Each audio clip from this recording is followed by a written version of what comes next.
Welcome to the Clackamas County Assessment and Taxation Property Tax Town Hall. I'm Garrett Teague with Clackamas County Public and Government Affairs. I'll be hosting the meeting and facilitating the question and answer portion of this town hall. The purpose of tonight is for residents to gain a better understanding of property taxes and have confidence in the tax system, and for our experts to answer questions you may have around values, property taxes, or the tax process. Here's how tonight will go. First, we'll have a presentation from the assessor about this year's property taxes. This will last about 40 minutes, and we'll do our best to answer questions as we go. After the presentation, we'll hold a Q&A to answer any other questions you may have about property taxes. So, how can you participate? If you have a question anytime during the presentation or the Q&A, please type it into the chat. We have assessment and taxation staff in the meeting that will review and will either answer your question live or will respond in the chat. Any questions that have confidential information or are specific to your property or tax information, we're going to keep them confidential and we'll answer them privately. And if you want to ask questions later, or if you need more information, you can always call the assessment and taxation staff at 503-655-8671 during office hours, or send an email to propertytaxinfo@clackamas.us. And all this information is posted online at clackamas.us/AT. Lastly, this webinar is being recorded and it will be posted to the Clackamas County YouTube page in the next couple of days.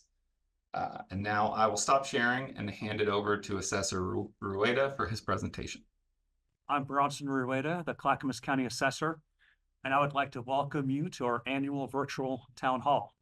I want to start by saying thank you to Garrett Teague for your opening comments and for coordinating the logistics this year. I also want to thank all the assessment and taxation staff that are here tonight to help answer questions. I appreciate you putting in the extra time to support me and our customers. I also want to tell you a little about myself before we go through the presentation. I joined the Clackamas County Assessment and Taxation Department in 2019, and I was elected to my first four-year term as the Clackamas County Assessor at the beginning of 2023. Prior to my time at Clackamas County, I spent 8 years at the Oregon Department of Revenue in the Property Tax Division, where I managed about 40 appraisers and 3 frontline managers. I also spent 9 years as a commercial fee appraiser. A portion of that time, I managed a team of appraisers that specialized in office and medical office valuations in Oregon and Southwest Washington. Now, about today's presentation, Garrett covered a little of this already, but one of the goals is to help attendees gain a better understanding of our property tax system. I will also give a broad overview of our real estate market and some specifics regarding Clackamas County's property tax data. If you have questions throughout this presentation, please don't hesitate to ask right away. We will have time at the end of the presentation for questions. All right, this next slide features a 4.5-minute video giving an overview of Oregon's property tax system. This is the only video I'll be showing this evening, so please sit back and enjoy. It's a very informative video and can also be found on our website. So here we go. This is Joe Meek, one of the most famous men in Oregon history. Fur trapper, mountain man, and the first marshal of the Oregon Territory, Joe was fearless. But Joe had an image problem. You see, Joseph Lafayette Meek was also Oregon's first tax collector. In 1843, voluntary contributions were solicited to pay Oregon's provisional legislators. The first-year returns totaled $81.50. Clearly, an assessment was due and enforcement needed. So the legislators decided to tax virtually everything: a person's pocket watch, their horse, saddle, clothing, even tools of their trade. The next year, 1844, the state assessment roll totaled $218,000, with cattle constituting almost half the roll.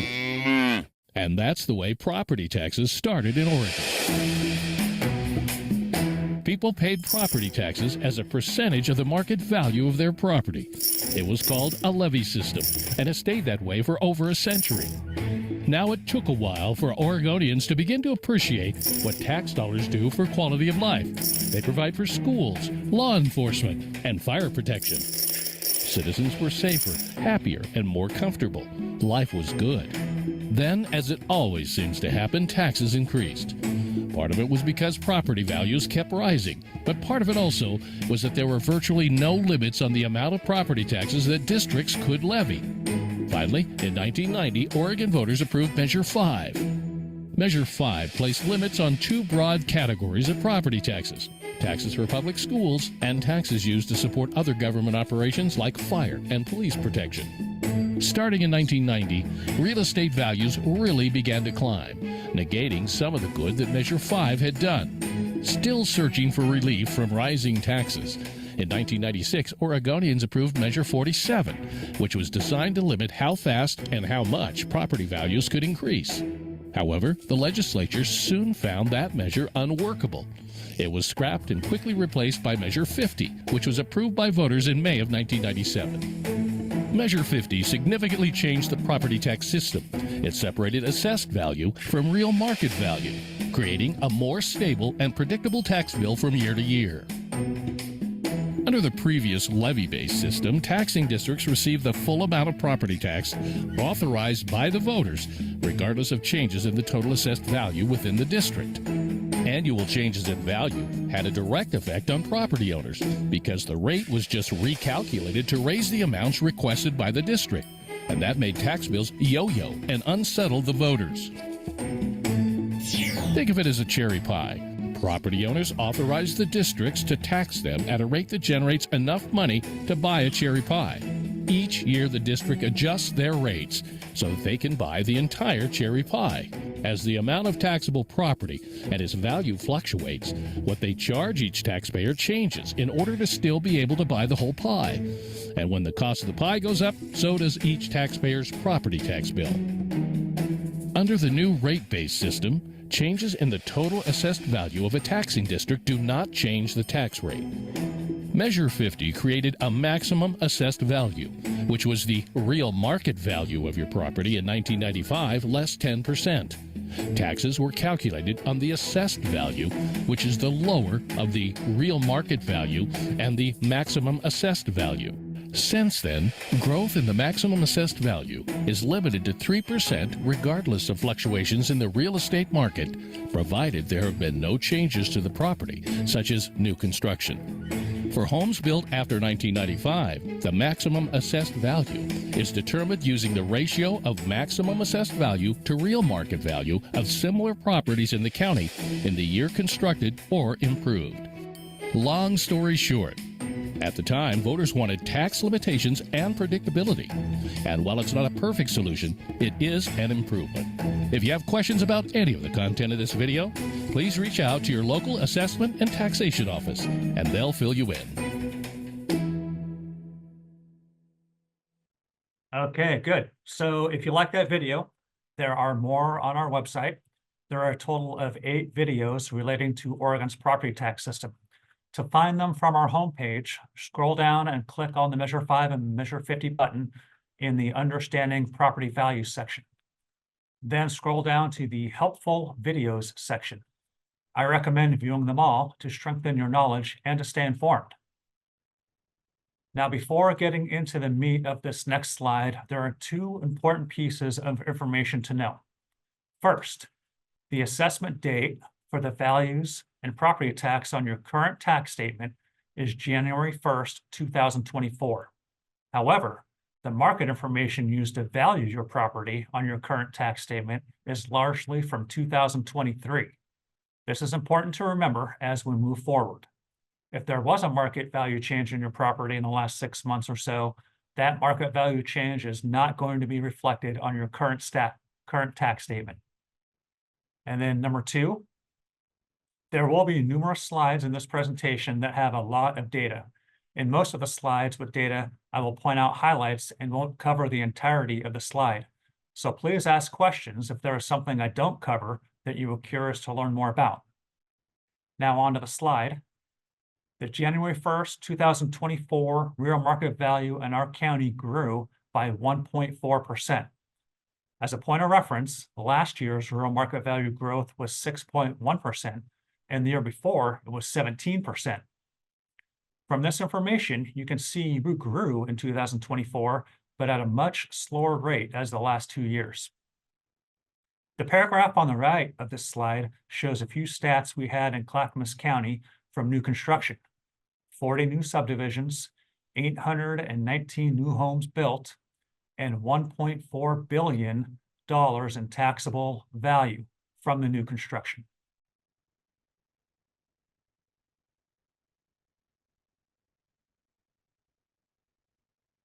Here are some January 1st, 2024 statistics from RMLS. This is of the Portland metropolitan area housing market, and RMLS stands for Realtor Multiple Listing Service, which is an online service providing listings and sale information of residential real estate. The next slide, we will drill down to Clackamas County stats, but here we will focus on the Portland metro area at a high level, which Clackamas County is a part of. You can see from the fourth bullet point, sales of residential properties slowed down with an increase in total market time. Also, the trend of increasing prices reversed, and both the average and median sale price decreased. The average sale price was down 2%, and the median sale price was down 2.9%. All of the indicators on this page pointed to a Portland metro real estate market that is experiencing a downward trend in values. Part of that downward trend can be attributed to higher interest rates the market has seen in years, the highest interest rates.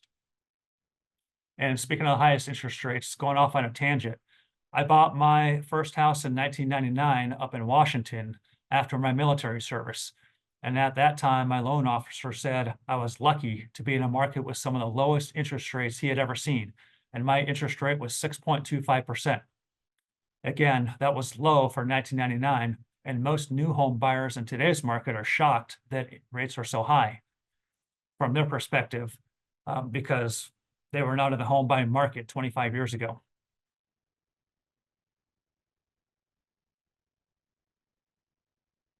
All right, as promised, here are some RMLS data showing the change in market values from January 1st, 2023 to January 1st, 2024 for select Clackamas County neighborhoods. Note that the neighborhoods show how diverse our county is from urban to rural, and the value changes show the difference in market change in those real estate sectors. From the data, you can see some areas of the county had price appreciation and others had a decrease in price.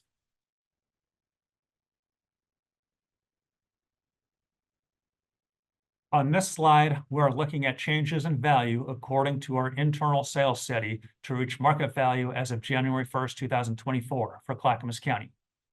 Here are all of the 16 cities in our county, plus the unincorporated Damascus area. Remember, a few slides ago, I stated a real market value in the county grew 1.4% overall. Most of the market areas show an upward adjustment, with just a few areas showing some downward adjustment in 2024.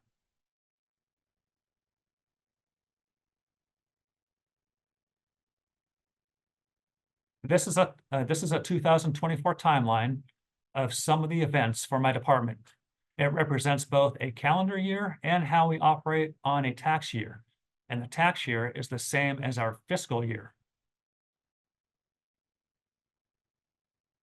All right, hopefully you can see my arrow. I have it over on the left-hand side.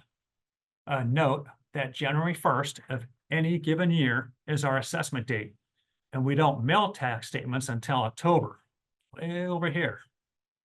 And then the first property tax payment is due by November 15th, nearly a year after the assessment date. So let's take a step back and examine the assessment date. Let's talk about the time period to collect market data for the assessment date.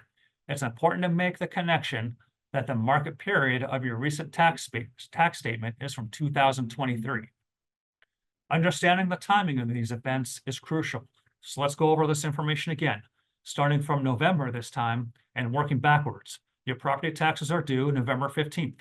The taxes that you owe are calculated based on the assessed value of your property as of the assessment date of January 1st, 2024. In other words, the values you are looking at on your tax statement represent a point in time 10 months ago. Now, going back further, the values on your tax statement are largely determined by data collected from January 1st, 2023 to December 31st, 2023. A large portion of that time frame is over a year ago. This calendar is a lot to absorb, so are there any questions at this time? Feel free to put that in chat. Okay, I'll move on, but if you refer to a previous slide, I can always go back. Okay, the next grouping of slides covers property tax law, specifically Measure 5 and Measure 50.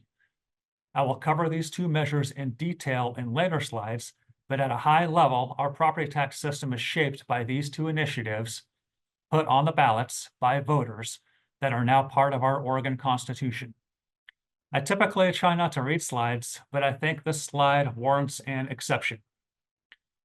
So up here, Measure 5, passed in 1990, is a tax limitation and sets limits on the amount of taxes that can be collected from each property in both the education and general government categories. Measure 50, passed in 1997, is a value limitation and limits maximum assessed value, or MAV, limits the growth to 3% annually. Taxes are based on the lower of real market value or maximum assessed value. In addition, permanent tax rates were established for all local districts with existing tax bases and serial levies.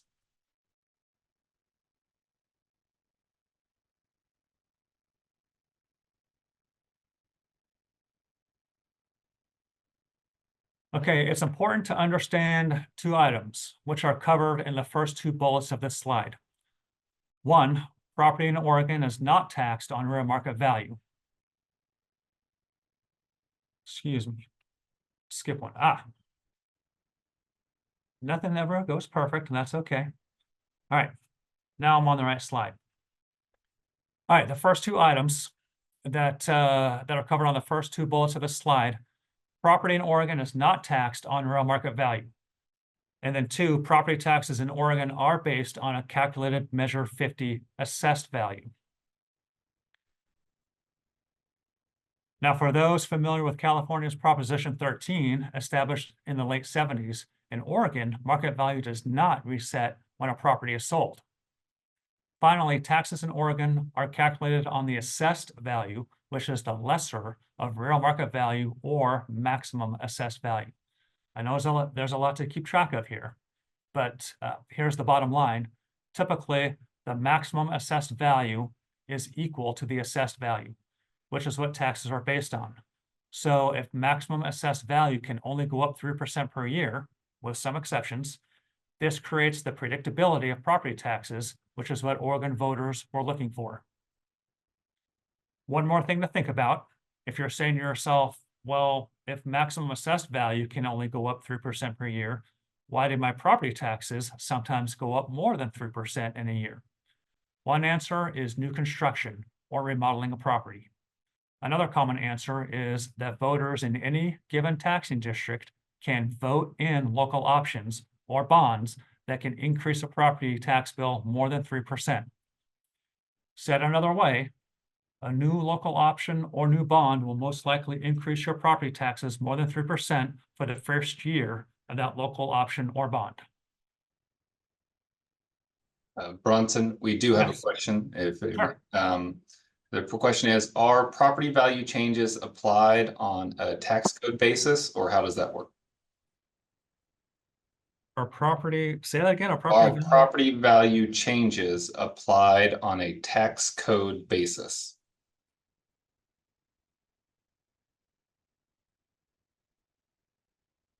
I'm going to answer, if I understand the question correctly, property value changes applied on a tax code basis. Property value changes are based on neighborhoods that we determine in-house, and those do not match the tax code area. So if you want to know what neighborhood you're in, the geographic area, you can contact our office, or one of our appraisers that's on this call right now may be able to identify what market area you're in that we use and give you an idea of that area. So no, the answer is no, it's not based off of tax code. Okay, and Richard, let us know if that answers your question, or if you have another one. Okay, Richard said it does. Okay. All right. Let's move on. Okay, so we're talking more about Measure 50. And before I get into what Measure 50 is, I think it's important to understand why we have Measure 50.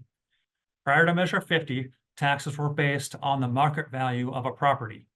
As you know, market values can fluctuate up or down in any given year. Pre-Measure 50, property taxes fluctuated up and down accordingly, creating a property tax environment that was unpredictable. Remember, this year in Clackamas County, the market value increased 1.4%. And last year, the market value increased over 6.1%, and then over 17% 2 years ago. I imagine most people would get frustrated if their tax bill increased between 1.4% and over 17% over a 3-year period. Well, the voters of Oregon wanted more predictability or consistency in their property taxes, so Measure 50 was born. Okay, so how does Measure 50 work? Let's go over the bullets on the slide. Bullet 1, when Measure 50 was passed in 1997, maximum assessed value was created, or MAV. MAV in 1997 equaled 90% of the 1995 real market value. Next bullet, going forward, Measure 50 limits future growth on MAV to 3% per year, with some exceptions. What are those exceptions? Well, let's look at bullet 3 and find out. The exceptions include new construction, remodeling, development of new subdivisions, and rezoning. Next bullet, Measure 50 established permanent tax rates for all local taxing districts with existing tax bases and serial levies. And then the last bullet, Measure 50 allows voters to approve new short-term local option levies to fund additional services or approve bond measures for capital improvements. These items are one of the main causes of property tax bills increasing more than 3% in a year. I'll also note that the Oregon Department of Revenue teaches a 3-day class covering the Measure 50 topic, which proves the complexity and many dimensions of Measure 50 and Oregon's property tax system.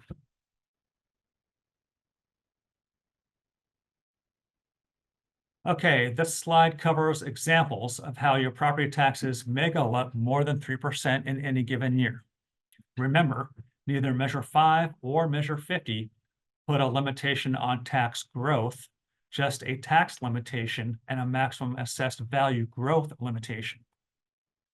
The two most common examples are the first two numbers on this slide, and I've talked about these already, but it's changes to a property and new money measures. For example, the Molalla area had 2 new money measures this year, which increased taxes more than 3%. And I will cover more about this in detail later in the presentation. I want to emphasize again, taxes can go up more than 3% in a year.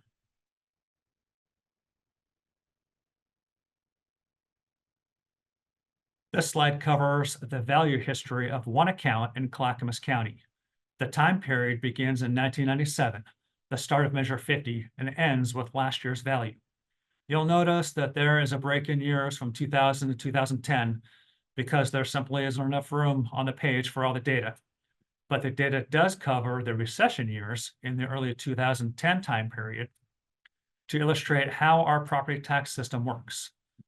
The term cut refers to the 10% off the 1995 real market value to establish the first 1997 MAV. The term cap refers to the 3% growth cap for MAV, with exceptions. Again, I want to emphasize the 3% maximum growth refers to the growth limit for MAV, not a growth limit in tax increases year over year. What stands out on this slide for me is the market change in red, and the AV change also in red. The market value, which is right here, market change for market value. the market value fluctuates according to what the real estate market does in any given year, with big swings up and down. But down here, the assessed value, it grows at a steady 3% pace. Look at the market change of negative 7.06 right here, and negative 12.75 in 2011 and 12. And then the market growth of over 10% in 2014 and 2016. Big swings in value. Remember, property taxes are based off of AV, 3% growth per year. This is an example of the property tax predictability taxpayers wanted.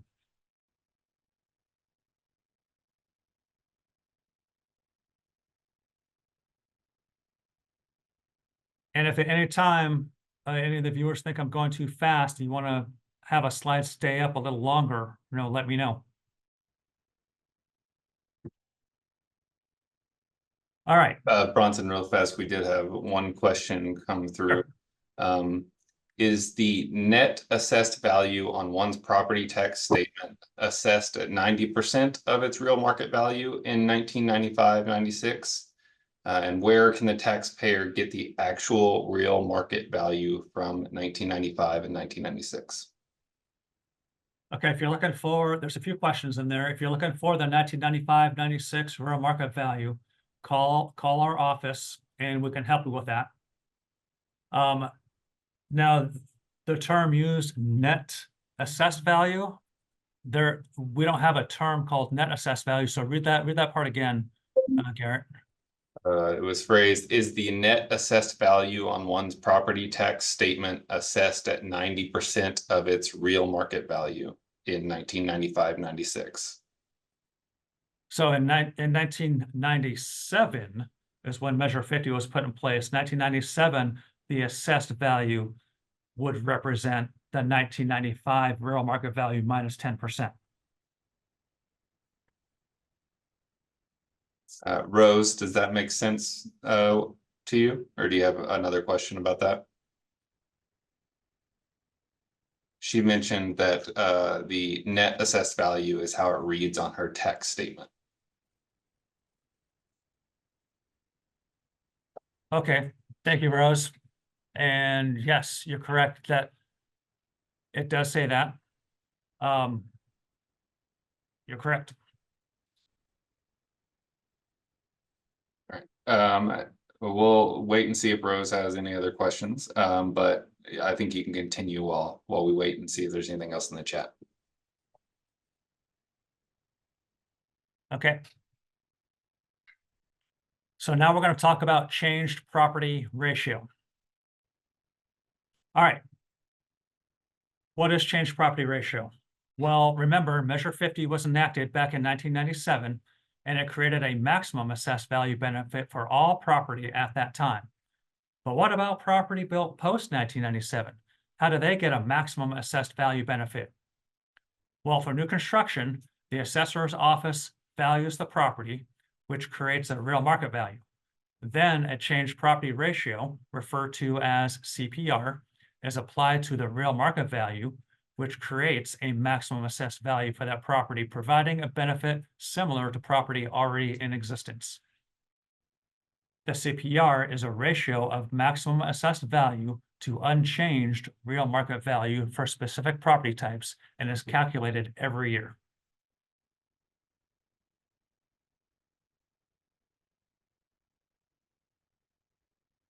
All right, here is a list and history of Clackamas County's CPRs since 2014.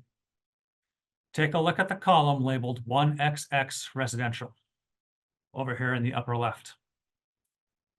The CPR for residential properties in the 2024-25 tax year is 0.534, right here in red. This means that any new property built as of January 1st, 2024 will have that ratio applied to the real market value to create a maximum assessed value. As you can see, since 2014, the residential CPR has generally decreased until this year. A decrease in CPR happens when property values are rising more than 3%. The 1XX CPR this year increased slightly from last year. Remember, real market value for the county grew 1.4%, which is less than the maximum assessed value increase of 3%, meaning less separation between RMV and MAV, which increased the CPR. All right, let's look at an example.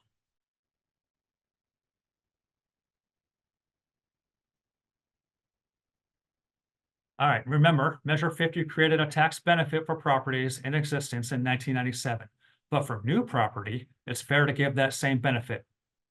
Let's say a property owner builds a new home valued at $900,000, which is the real market value. We need to give this home the Measure 50 benefit and calculate the maximum assessed value. We apply the 2024-25 residential change property ratio of 0.534 to the RMV. After applying the residential CPR, the maximum assessed value is created, which is $480,600. Lastly, taxes are calculated from the assessed value, and the assessed value equals the lesser of real market value or maximum assessed value. In this example, the maximum assessed value is lower than the real market value, so the property has an assessed value of $480,600. This creates a Measure 50 tax benefit similar to other properties already in existence. All right, any questions on CPR or anything that we've covered so far with Measure 50? I'll pause for a couple seconds, 10 seconds or so, see if there's any questions that come up. Don't have any currently in the chat. Okay.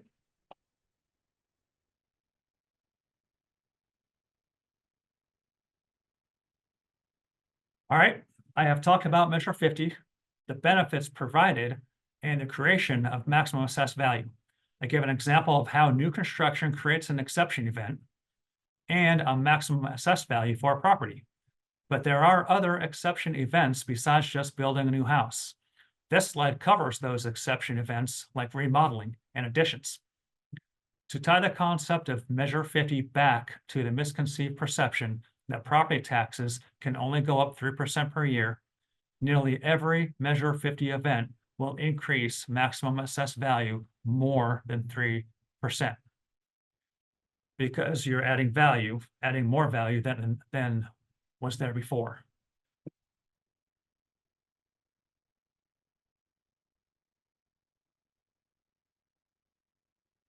All right, the next six slides I think are interesting. They provide examples, visual examples of new construction or remodels in Clackamas County that trigger Measure 50 exception events. This first one here is an example of a demolished house with a new house constructed in its place. I always think it's interesting looking at these slides to see what was torn down and what was built. Here's another example of a house that was raised and then a new one replaced.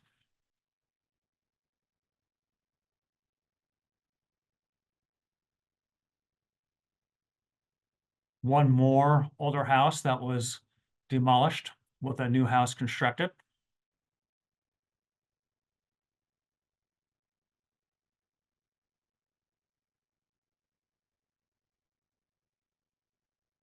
All right, here's an example of a family room remodel adding value to an existing house. You can see there's new flooring. There's a new painted brick fireplace. At first, I thought it might be the same fireplace, just painted, but the dimensions do look a little bit bigger. They have updated lighting and a ceiling fan, new windows. They removed the ceiling soffits, and they have new paint and baseboards.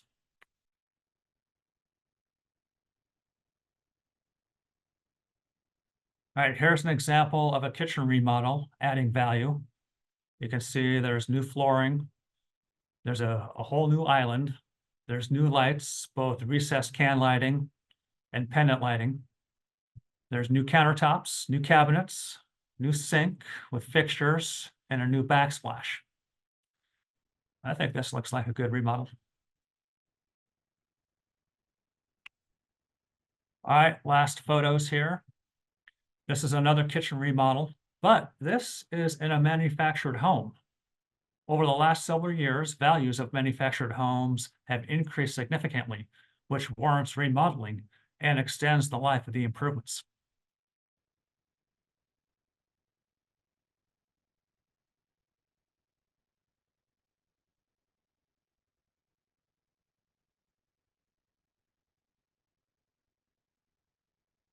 Okay, this slide is a snapshot from our website. It's a search engine that allows you to put in your account number or address, and it shows a 5-year history of your real market value and maximum assessed value. To get there from our homepage, scroll down to Understanding Property Value section, and then click on the Value History under Measure 50 button, and that'll bring you to this search engine.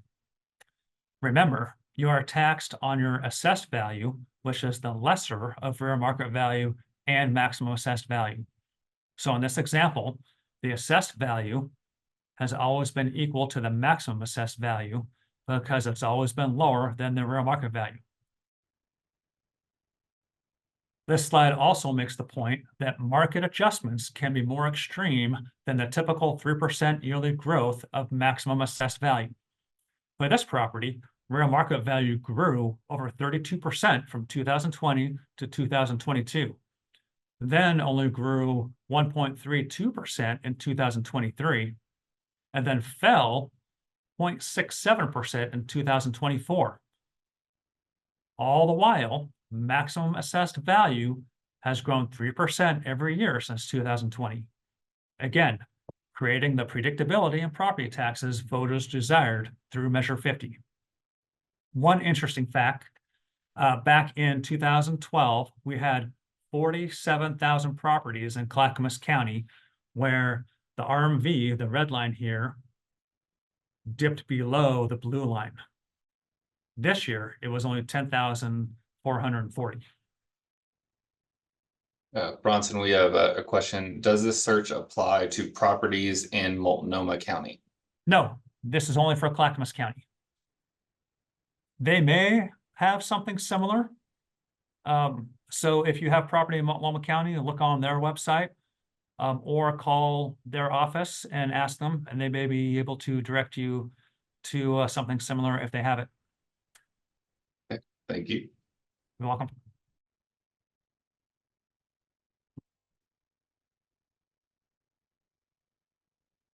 Okay, now we're going to move on from Measure 50 to our next constitutional limitation, which is Measure 5. Measure 5 limits the amount of taxes that any one taxpayer can pay. The limits are based on real market value and fall into 2 categories: education and general government. The limitation on education is $5 per 1,000 of real market value, and the limitation on general government is $10 per 1,000 of real market value. It is important to note that the tax limitation calculation is applied to real market value, but the actual tax is calculated from assessed value. If the actual tax due goes above the Measure 5 limitations for either category, compression is created. And let's look at an example.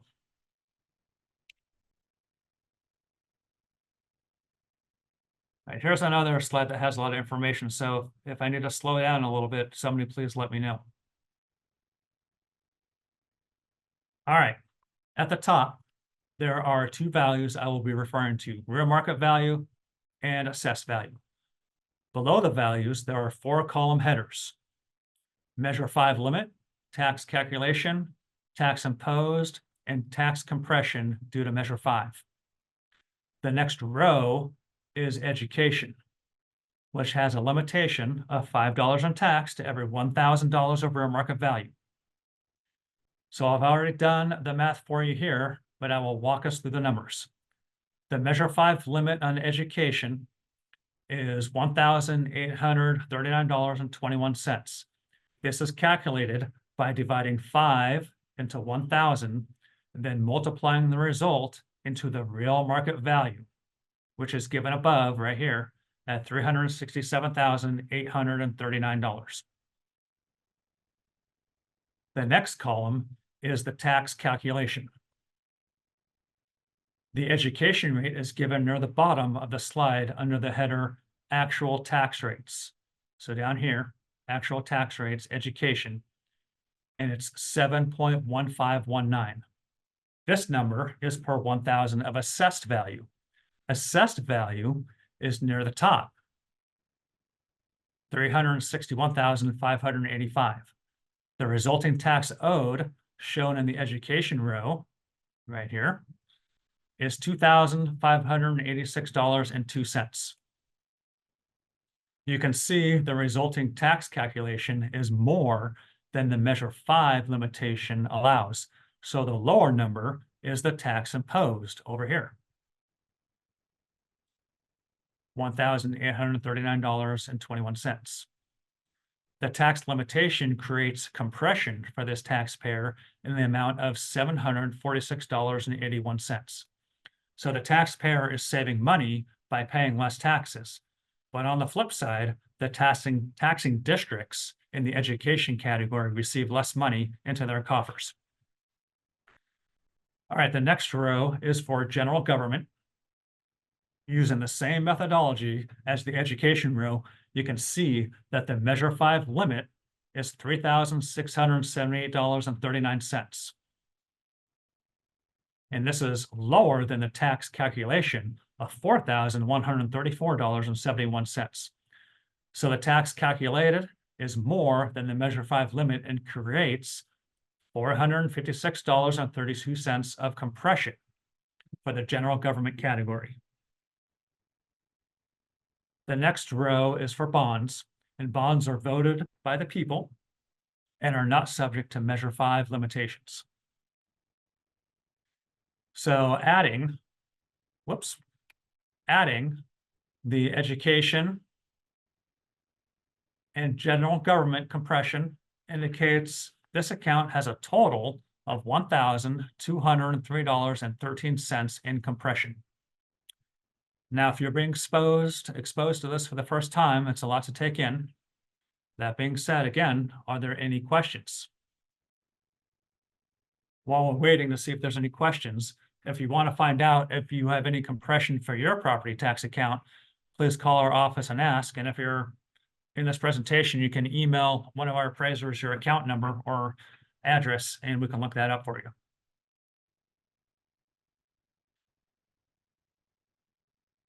Hearing no questions coming through, I will move on. Okay, we have talked about how Oregon's property tax system works and the market conditions for Clackamas County. Now let's focus on some of the results for the current 2024-25 tax roll. Mentioned previously, there was a 1.4% growth rate in total real market value for the county as of the assessment date of 1/1/24, January 1st, 2024. And most properties' assessed value grew by 3%. If you are one of the taxpayers who had a tax increase of greater than 3%, it may be due to a new money measure passing, a district levied more for bonded debt, or a local option rate increase.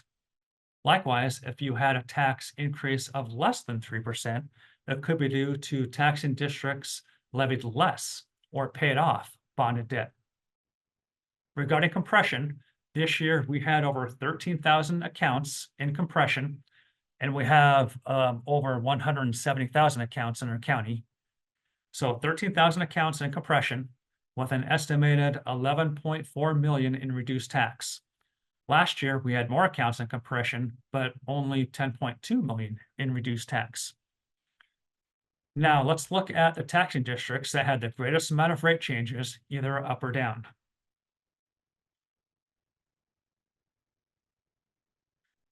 So just to orientate you to the slide, the headers are up here, taxing district, levy type, purpose of the levy, if it's new, 2023 rate, 2024 rate, and then the 2024 change. So this slide shows the changes in levy rates for 2024. And take a look and see if any of these taxing districts are in your tax code area on your property tax statement. It may be an indicator of why your property taxes decreased or increased less or more than you anticipated. Where there are negative changes in red, those districts levied a little less for their bonds. There is one local option levy increase and 2 new bonds this year. You can see them at the bottom of the page down here. 2 new bonds, local option increase. The local option increase is for the Aurora Fire District for 52 cents per 1,000 of assessed value. This equates to $52 per 100,000 of assessed value. If your assessed value is $300,000, that represents an increase of $156 for this levy. Now there's 2 new bonds here. The first bond is for the city of Molalla. And that is at a rate of 0.8489 cents per 1,000 of assessed value. This equates to almost $85 per 100,000 of assessed value. The second bond is for the Molalla River School District, which is 1.5411 per 1,000 of assessed value. This equates to a little more than $154 per 100,000 of assessed value. If you live in the city of Molalla, you have both new Molalla area bonds on your property tax statement this year for a total of $2.39 per 1,000 of assessed value. This equates to $239 for every 100,000 of assessed value. So if your assessed value is $300,000, that represents an increase of over $700 in taxes just for those 2 levies.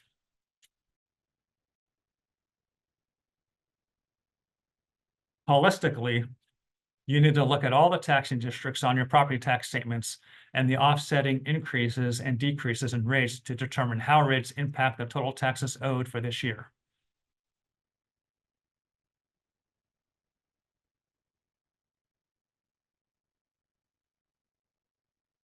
Okay, the previous slide outlined the money measure changes in the county.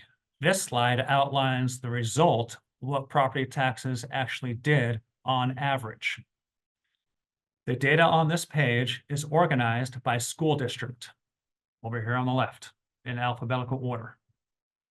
And then within each school district, there are sub-districts that can influence taxes. For example, the first district on this page is the Canby School District. It shows the increase in property taxes for the city and rural areas of Canby at 2.38%.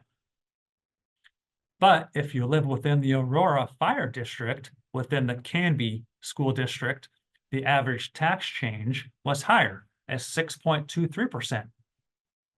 This is because the Aurora Fire District had a local option increase. So take a look at this and see where your property lands.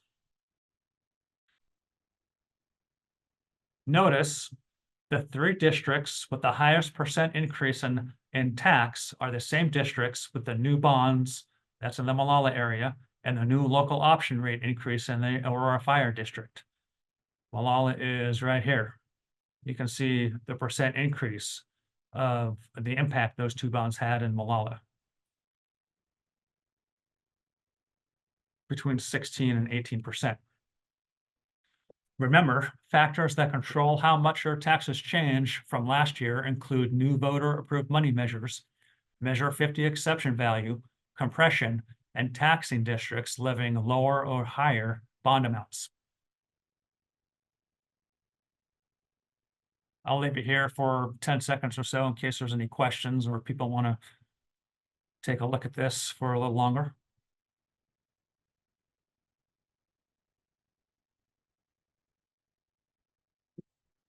Okay, again, I'm going to move on, but if you want me to go back a slide to look at something that you may have missed, just let me know.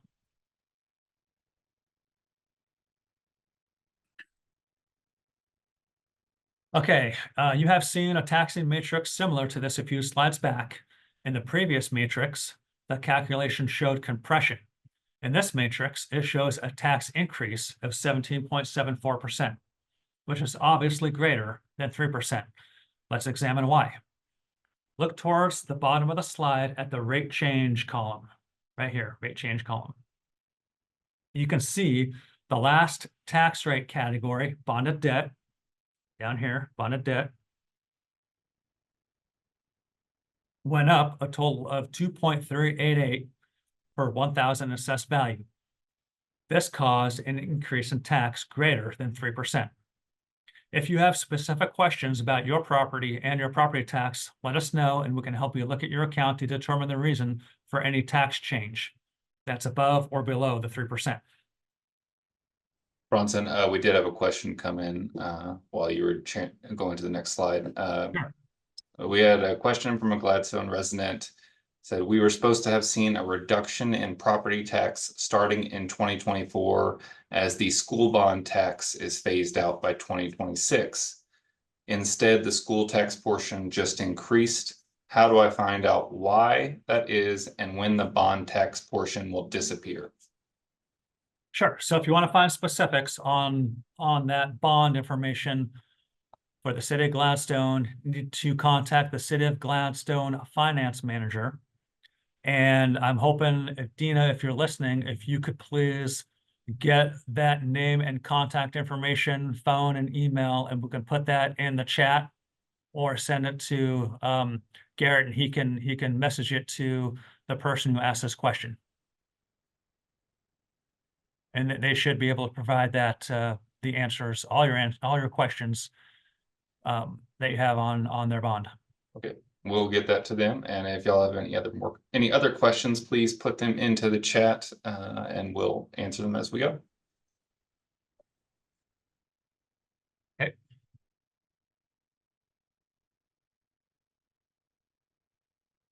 Okay, let's see here. We are on this slide. So this is a slide that shows a lot of interesting data, in my opinion. If you focus on the 2024 column, and it gives a 3-year history here, the 2024 column, and work your way down, you can see the value and tax numbers for Clackamas County and the changes in the past couple of years. This year, the county's real market value, right here, is over $119 billion. The taxable value is over $66 billion, and the tax imposed is over $1.17 billion. I want to give a quick shout out to my staff for valuing all the real property and personal property in the county every year, sending out property tax statements, and for collecting the property taxes. They do a huge amount of work as public servants. And another interesting fact, we typically collect 87 to 88% of the imposed taxes by the November 15th due date. So 87 to 88% of $1.176 billion. For this tax season, that's over $1 billion. And personally, I think the high collection rate can largely be attributed to the 3% discount offered to taxpayers when an account is paid in full by November 15th. So if you haven't paid your property taxes yet and you want to get that discount, next Friday, November 15th is the due date. I want to highlight 2 more items on this page. First, the second row from the bottom labeled taxes up greater than 4%, right down here. You can see this year that 14% of the county accounts fall into this category. That is much less than the last 2 years of 59% and 52%. This is mainly due to the new money measures this year impacting less accounts than the last 2 years. The second highlight I will point out is the 3rd and 4th rows from the bottom, right here, detailing the number of accounts with taxes increasing between 2 and 4%. This is over 81% of the accounts in the county. This is an example of the predictable tax growth that voters wanted when voting in Measure 50 back in 1997. All right, let's move on and look at some more statistics. And I realize it's 7 o'clock. Gary, you advertised a 40-minute presentation. I should have told you when I did the run through, it was closer to about 60 minutes. So just to give people a heads up. Well, everybody's tuning in still, so just keep on going. And if it's prudent, Garrett, can you tell me how many people have tuned in this year? We've had about 15 or so people going, coming. Some have come and gone. So Okay, good. All right. This slide shows 22 years of change in total market value and assessed value in Clackamas County. This time period is post Measure 50, and you can see the ups and downs of the market value growth rate, including the recession years of 2009 and 2012, right here, 2009 through 2012. We had 4 years in decline before it started to turn around to double-digit growth. Now take a look at the assessed value column. Assessed value column. Note that every year the assessed value increased no matter what the market value did. This is due to the yearly 3% maximum assessed value growth on most accounts for Measure 50. Not 1 year did the assessed value growth show a negative number. However, the growth of the assessed value did dip below 3% in 2010 through 2012, right here. This was because of less construction and more accounts paying on market value instead of maximum assessed value. This slide also shows another example of the predictability of assessed value due to Measure 50.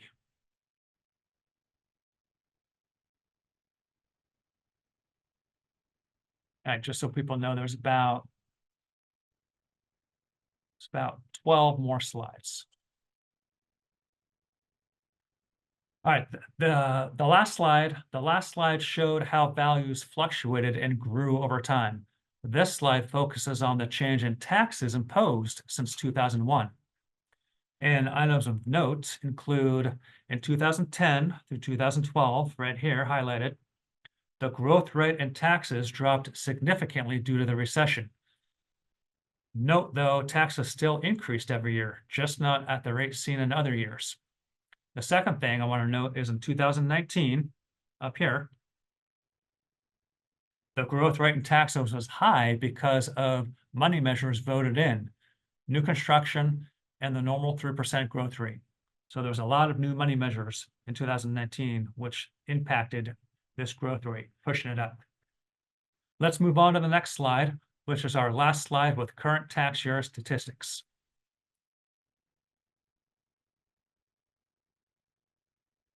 This is an interesting slide that shows the compression loss each year since 2010.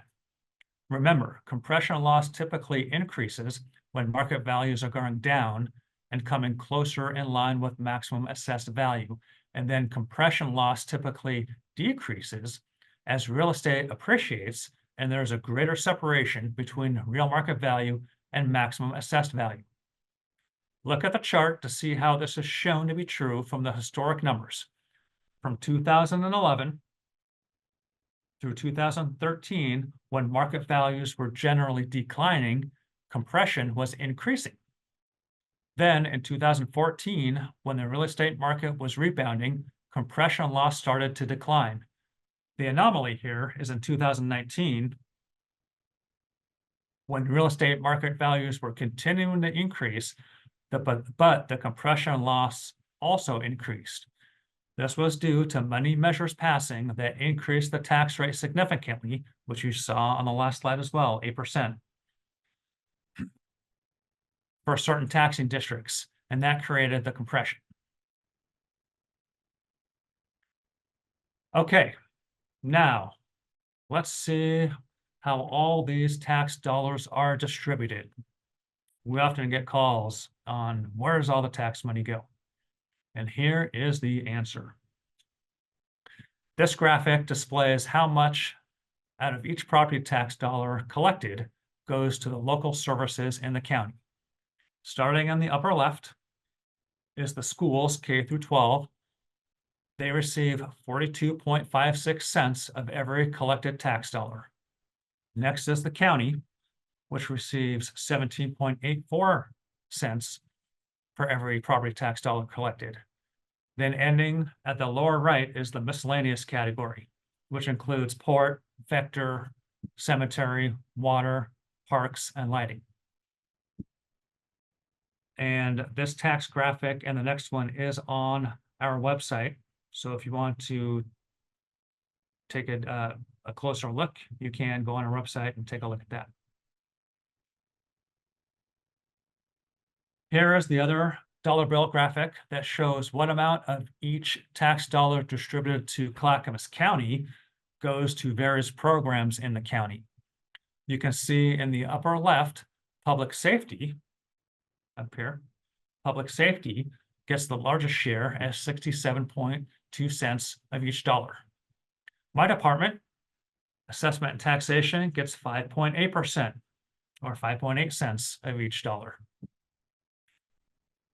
To the right of the dollar bill lists the programs in the general government category, which receives 12.6 cents per dollar collected.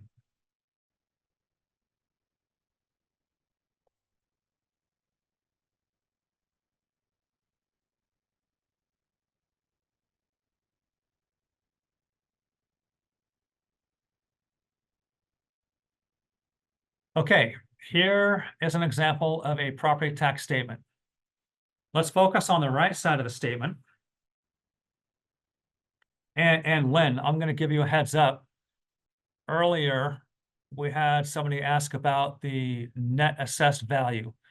And I believe they may have been in a forest area. So what I'm going to ask you to do is, if you can, is explain why that property tax statement had the net assessed value and this one does not. So getting back to the tax statement, let's focus on the right side of the statement. Near the top in a rectangular outline are the words 2024-25 current tax by district. This is a detailed list by taxing district of the property taxes owed. The first three lines right here comprise the education category. The next grouping of taxing districts is the general government category. Remember, these two categories are subject to compression through Measure 5 limitations. The last group has 5 line items, and notice at the end of those line items, it says excluded from limit total. These line items are bonds voted in by the people, which are not subject to compression through Measure 5 tax limitations. Are there any questions on the tax statement? We also have a property tax statement guide on our website that provides further explanations of the property tax statement. And now, Lynn, if you have the answer, feel free to jump in. If not, Sure, Bronson. Hi.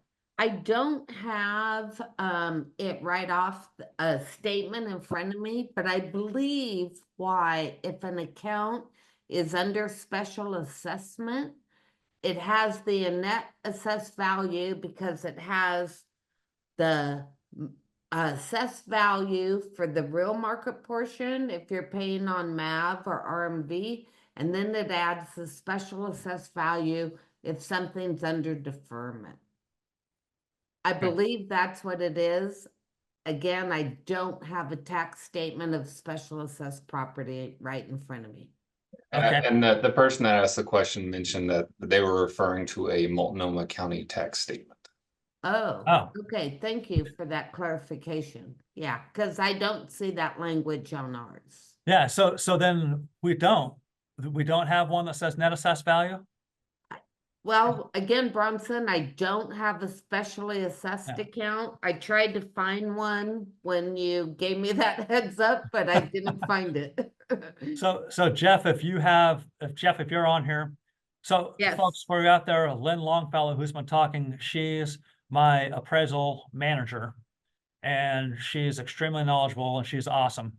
I couldn't do this job without her. Thank you, Lynn. Jeff Bennett. Thank you, Bronson. You're welcome.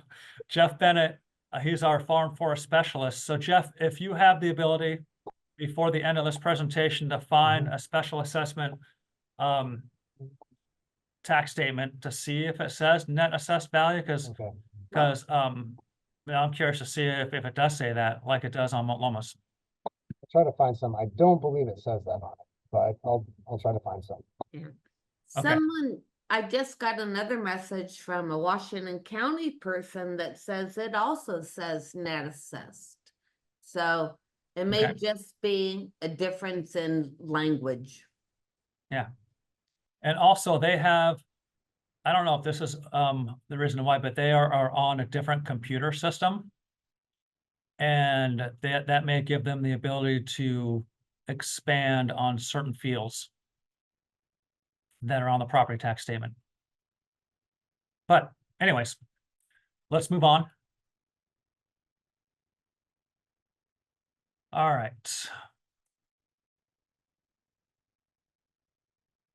All right, the next 4 slides deal with the appeal process. It's important to note that in an appeal situation, a person is appealing their value. They are not appealing the amount of taxes owed. As of July 1st, 2024, the name of the appeals board changed from the Board of Property Tax Appeals, or BOPTA, changed to the Property Value Appeals Board, or PVAB. One of the drivers behind the name change was to take the word tax from the board name, since a property owner cannot appeal tax, only value.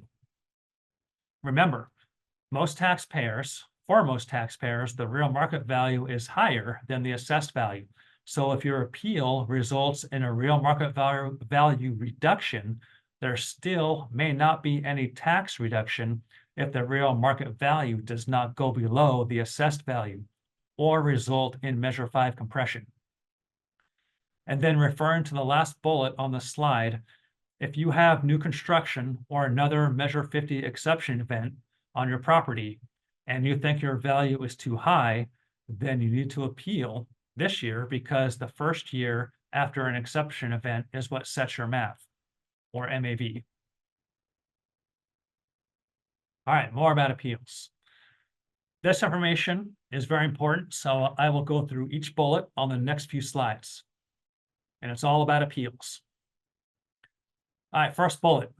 Call our office and talk to an appraiser, and we can check to ensure our records are accurate and let you know if you may receive a tax decrease based on your requested value. Next bullet. Appeals are processed through the County Property Value Appeals Board, again referred to as PVAB. This is the official first step. You got to file that paperwork. Next bullet. PVAB is administered by the county clerk's office, not by my office. Next bullet. The appeal paperwork must be filed by December 31st, 2024. If you know you want to appeal, don't wait until the deadline. File the appeal early. Bullet 5. PVAB hears value appeals, not appeals of tax you have to pay. And then any value shown on your tax statement can be appealed. And then the last bullet, the board starts to consider appeals on the first Monday in February, and the process ends by April 15th. This net assessed value is killing me. I'm hoping, Jeff, that you can find a special assessment tax statement before we end this. All right, continuing on with the appeals bullet points. Bullet 1 and 2, remember, the assessment date is always January 1st for every tax assessment year. This is the date we determine value. For your current values on your tax statement, the assessment date is January 1st, 2024. Bullets 3 and 4, the petitioner has the burden of proof. What does that mean? Well, this means the petitioner will need to have market evidence that shows support for the claim that the assessor's value is incorrect. Bullet 5 talks about preponderance of evidence. The petitioner must persuade the appeals board that it is more likely than not that the facts presented are true. And then the last two bullets. This information includes a couple of common mistakes. One, comparing your property tax to your neighbor's property tax. Remember, you are appealing value, not taxes. Common mistake number two is comparing your values to the values of your neighbors. Your neighbor's home may or may not be similar to your home. Now for the next slide, let's get into some of the information that will help you in an appeal process. And this is the last appeal slide, and this is a list of supporting documentation that will help in an appeal. First, a recent sale of the property. So if you purchase your home near the assessment date in an arm's length transaction for $550,000, and the assessment office, we have it valued at $900,000, that could be an indicator that we have your property valued too high, and you should appeal. Bullets 2 and 3. A recent fee appraisal. An appraisal will have a list of 4 or more comparable sales that support a value, which is what bullet 3 is describing, a comparison of sold properties similar to yours. Next bullet, some sort of proof that we have an error in our records. For example, we have your home listed in our records as 2,200 square feet, and it's only 1,200 square feet. Bullet 5, sometimes construction costs can be an indicator of value for new construction. And then the last bullet, income and expense information for income producing properties like office buildings, retail centers, and multifamily housing. That was the last appeal slide. Does anybody have any questions on appeals? The bottom line is, if you think your value is too high, I highly encourage you to appeal, put on the paperwork before December 31st of 2024. That way you can protect your appeal rights. Hey, Bronson, it's Lynn. We have looked at our tax statements here in Clackamas County on specially assessed property, and we do not use the language of net assessed. So Okay. I think it's, just a language thing, whatever, from county to county. Yeah. And okay, so thank you, Lynn, and thank you, Jeff, for getting that research taken care of. We'll move on.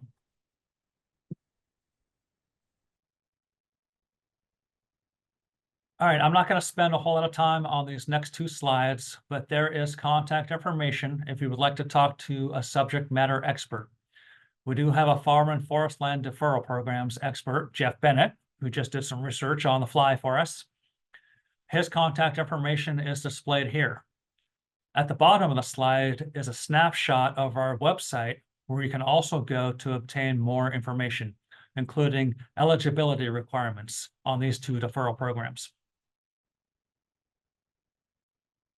This slide includes the contact information for our expert on the senior and disabled deferral program, and for veterans and active duty military exemption programs.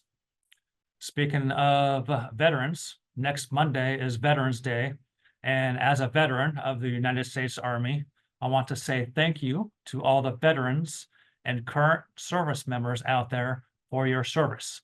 I appreciate what you have done or what you are currently doing for our country.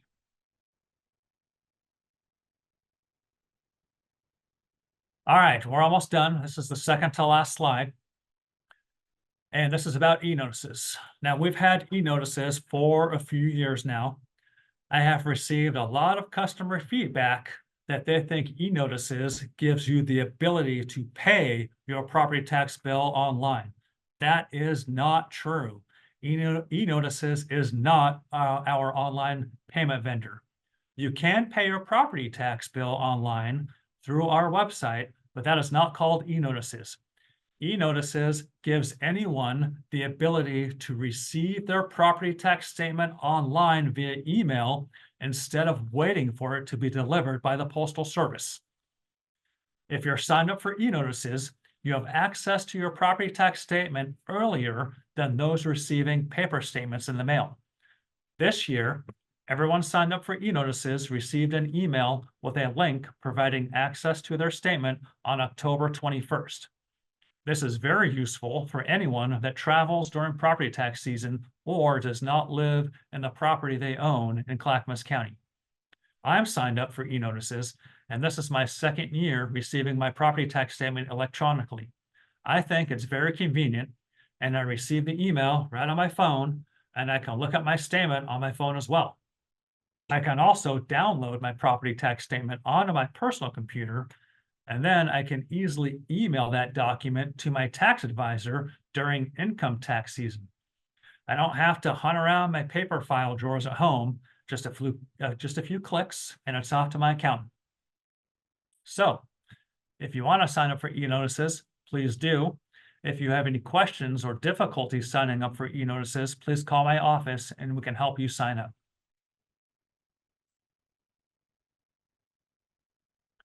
All right, that is the end of the presentation. Congratulations if you're still with us. Are there any last questions from the viewers out there? Yes, if you have any other questions about anything you saw, you want to go back to slides, please put them in the chat now. And we'll wait to see if anything comes in. I know that's a lot of information, really good information, but a lot of information to go through. And Garrett, if people want to, for some reason, watch this again to refer to anything, will they have that ability? They definitely will. So within 24 to 48 hours, this will be posted on the Clackamas County YouTube page. So you can go back and rewatch. And then I'll bring up a slide with some of the contact information for if you have more questions later on after you watch it. All right. I think we might have a few coming in. Okay, good. Yeah, hi Garrett. I would go ahead and read those questions, comments. Okay. We got a question that says, my relatives in Washington County received their tax statements almost a week earlier than I received mine. Why is Washington County earlier? So I'm assuming the Washington County folks received it a week earlier than Clackamas County. I don't know. We mail our tax statements every year around October 21st, 22nd, depending on how those dates fall on the calendar.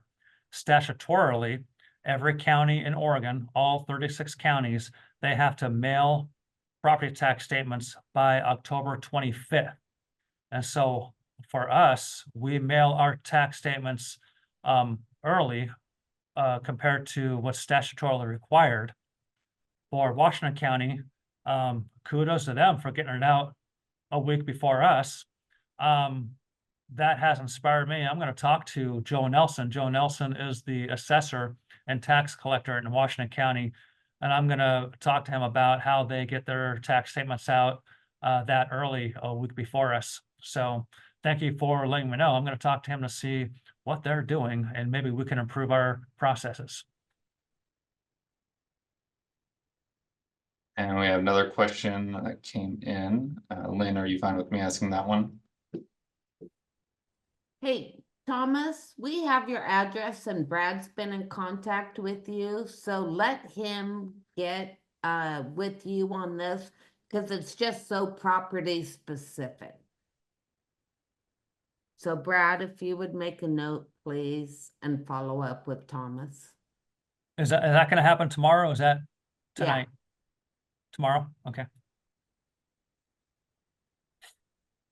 And Yeah. while we're waiting to see if there's any more questions, I think I said this before, but if you, in the future, at any time, if you do have questions, call, email our office, and we can help you out with that. That's what we're here for, to help you navigate the property tax system of Oregon. And I will bring up all the contact information again, so just to make sure everyone has it. So I'm going to stop your sharing. Okay. There we go. And everyone can see that. So just remember these here. You can call 503-655-8671. You can email propertytaxinfo@clackamas.us. And you can always go to the website that Assessor Rueda talked about throughout the presentation. And this again will be on our YouTube page whenever you are ready to rewatch it. Is there anything else, any other questions that are coming through, or do you have anything else you would like to add, Bronson? No, but I'm just seeing the number of chats that have gone on, which I couldn't see while I was doing my presentation, and it's 60. So great work, everyone. Great work, Garrett and Lynn and everyone on there responding to all those comments and questions that I had no idea was going on in the background. Well, it looks like that's about it. Thank you for the presentation. Thanks for all the staff for answering everyone's questions, and for everyone for attending. Yeah, I think that's all we have for tonight. And so thank you for joining us.